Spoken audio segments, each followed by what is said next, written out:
Assalamualaikum warahmatullahi wabarakatuh. Halo semuanya, kita awali pelajaran pada hari ini dengan bacaan basmalah terlebih dahulu. Bismillahirrahmanirrahim. Semoga kita senantiasa mendapatkan kemudahan dan juga kelancaran dalam belajar pada hari ini. Baiklah, terima kasih. Pada kesempatan hari ini kita akan melanjutkan materi mengenai dosa besar. Nah, kalian pasti ingat kan? Mengenai dosa besar itu macamnya ada membunuh, kemudian ada liwat, LGBT, meminum khamar, kemudian ada judi, terus ada mencuri. Pada hari ini kita akan melanjutkannya, yaitu mengenai durhaka kepada orang tua. Nah, kenapa sih durhaka kepada orang tua itu dilarang? Seperti kalian ketahui, jasa kedua orang tua terhadap anaknya itu sangat besar, bahkan tidak dapat dinilai dengan apapun. Seorang ibu telah mengandung anaknya dalam keadaan lemah dan juga susah.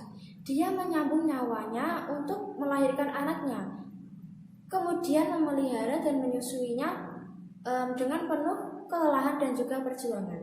Demikian juga sang bapak bekerja tanpa mengenal lelah untuk mencukupi kebutuhan keluarganya, sehingga tidak heran jika keduanya ini memiliki hak yang harus dipenuhi oleh sang anak. Bahkan perintah berbakti kepada orang tua itu disandingkan dengan perintah untuk beribadah kepada Allah Subhanahu wa Ta'ala. Nah, bentuk perbuatan durhaka kepada orang tua ini ada bermacam-macam.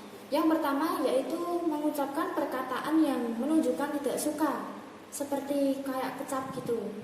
Nah, atau semacamnya, membentak atau bersuara keras kepada orang tua. Kemudian dengan cara bermuka masam atau cemberut kepada orang tua. Kemudian mencela orang tua, baik secara langsung maupun tidak langsung. Yang keempat yaitu dengan cara memandang sinis kepada orang tua. Yang kelima, malu menyambut mereka sebagai orang tuanya. Kemudian yang keenam, ada memberatkan orang tua dengan banyak permintaan. Yang ketujuh, bagi anak laki-laki yang sudah menikah, lebih mementingkan istri daripada orang tua. Yang kedelapan yaitu menelantarkan orang tua ketika masa tua atau saat membutuhkan anaknya.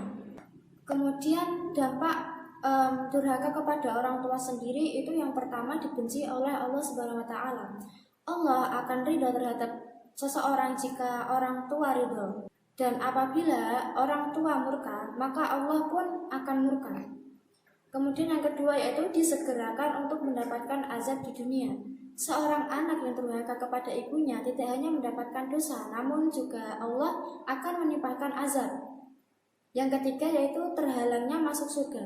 Allah mengharamkan seseorang yang durhaka kepada orang tuanya untuk masuk surga. Yang keempat yaitu termasuk golongan orang yang hina. Orang yang mendapatkan kesempatan untuk merawat orang tua, kemudian justru mengabaikannya, maka sesungguhnya dia ini telah mendapatkan kehinaan. Kemudian selanjutnya yaitu meninggalkan sholat. Nah, kedudukan sholat sendiri merupakan salah satu rukun Islam dan merupakan kewajiban terbesar setelah 2 kalimat syahadat. Nah, apa sajakah dampak meninggalkan sholat? Di antaranya yang pertama menyebabkan kesesatan. Yang kedua yaitu dihukumi sebagai orang yang mendapatkan kecelakaan. Kemudian yang ketiga yaitu diancam masuk neraka. Kemudian mengenai memakan harta anak yatim. Larangan memakan harta anak yatim dengan batil sangat dikecam dalam Islam dan digolongkan ke dalam dosa besar. Nah, di antara kewajiban wali terhadap anak yatim yang menjadi tanggungannya adalah mengurusnya dan mengurus hartanya dengan sebaik-baiknya. Ketika anak yatim itu telah dewasa dan mampu mengurus hartanya sendiri, hendaklah dia menyerahkan harta tersebut kepada si yatim tadi. Nah, apa dampak memakan harta anak yatim dengan batil? Yang pertama yaitu diancam masuk neraka. Nah, memakan harta anak yatim dengan zalim diibaratkan seperti orang yang mengisi perutnya dengan api, dan di akhirat akan dimasukkan ke dalam neraka yang apinya menyala-nyala. Yang kedua yaitu tergolong orang yang melakukan dosa besar.